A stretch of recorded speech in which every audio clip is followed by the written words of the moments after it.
What happened? The billionaires happened. The millionaires became billionaires and are now trillionaires. That's what happened. They're taking it from us, and they're making it so that we have to give it to them back. We have to give it back to them. Like, they're taking our labor, they're giving us a little bit that we can get by on, but then they're getting it right back when we pay them for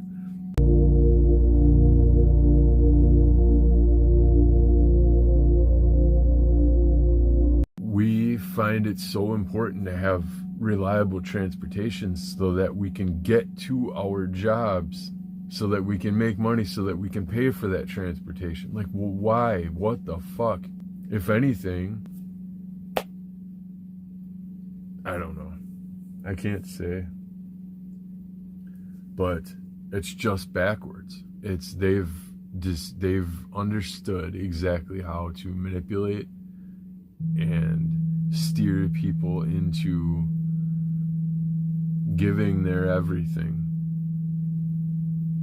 and expecting almost, I mean, we expect a lot in return, but we're not, I don't know if we find ourselves worthy of it. Like, do we, is it because at one time we had religion telling us that we're not worthy, that we're all flawed from birth, we're all these terrible people, and we have to, so we had religion for a while, but then we kind of broke away from mass religion, right? So now we have society and media telling us that same thing. Individually, you're nothing. You're just like anyone else, worthless, whatever. To make you stand out, you want to idolize or you objectify what you see in the movies and in the celebrities in Hollywood and stuff. So you're seeing that, you're like, that's the image of someone who's rising above the average person, who like shines, right? The star, the celebrity. So now your idea of yourself is less. Your idea of everyone else is less. Only that celebrity on the pedestal is worth anything. Everyone else is just expendable. That's the idea we're being sold. So like, when we approach our own self-worth, it's low. So that means that if our own self-worth is low, we're going to undervalue everyone else's worthiness of things. That's two things that we're doing that foundationally are completely backwards, and they're a product of being blindsided by society manipulation from the highest level. Hollywood, what we see in the media, they're all trying to market this pedestal to people so that it's an unachievable status for any average person. So now, in order to succeed, you have to fit through the hoops perfectly in life, and if you don't, you're going to be forgotten. That's the idea. That they're trying to sell you. That way you spend $10,000 a semester on college for a worthless degree in the end. Or you try like hell, disappoint your parents and try to do that music career of your dreams.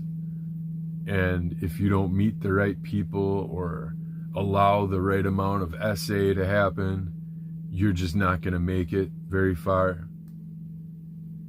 Or if you do, you basically sold your soul because you have allowed all this essay to happen.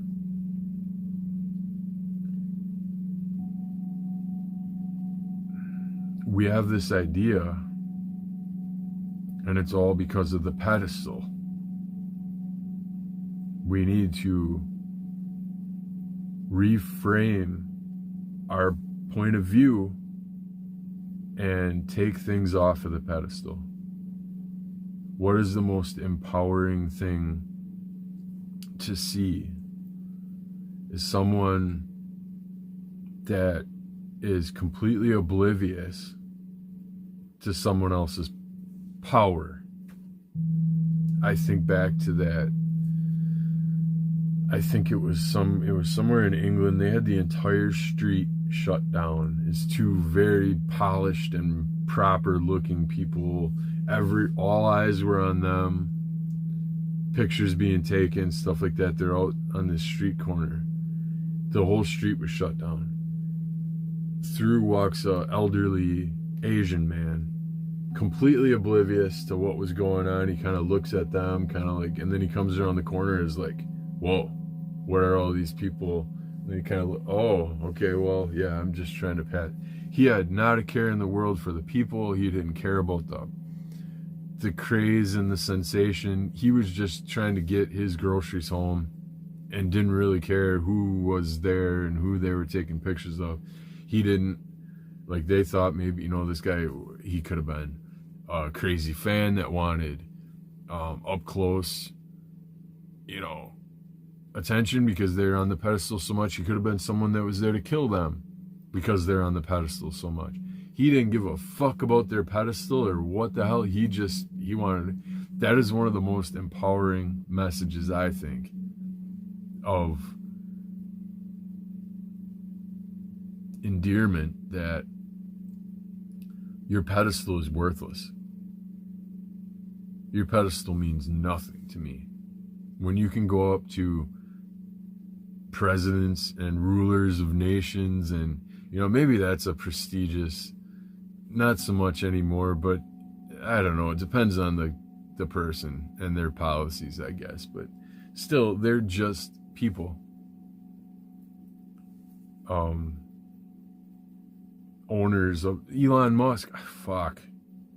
There was a time when, I'll admit, I idolized Elon Musk because of his ability to, what he's done, his basically starting, I don't know how he started, but like watching his growth over the years and what he became, and like, I was following it closely. I had looked up to that.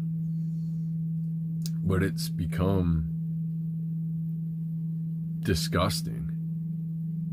Now, trillionaire, that I can't say it without feeling nauseous because of what it means, especially in the face of the rest of the people that are not even, it's not even legal anymore to be homeless. If you're homeless in public, that's an illegal thing, and you'll get rounded up for it and put into a camp in Ohio. If you show any signs of